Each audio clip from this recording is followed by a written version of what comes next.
আসসালামু আলাইকুম বন্ধুরা, আর একটা ব্লগ নিয়ে চলে আসলাম। আজকে আমি মাখাবো চিকেন শর্মা। এটার জন্য আমার লাগতেছে ভিনেগার, তারপর রসুন বাটা, আদা বাটা, পেঁয়াজ বাটা,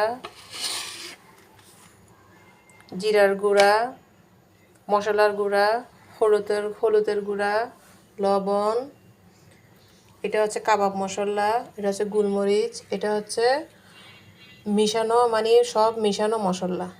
আপনারা বন্ধুরা দেখতে থাকেন, আমি এখন সবগুলো উপকরণ মিশাবো। বন্ধুরা আমি সবগুলো মশলা দিয়ে দিলাম।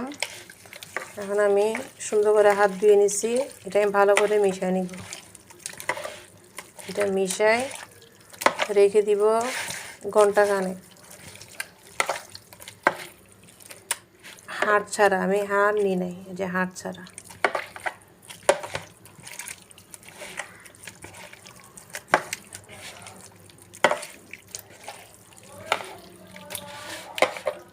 পরবর্তী ভিডিওতে আমি দিব এটা আমি কিভাবে ভাজলাম আর কিভাবে নাস্তার সাথে এটা খাবো।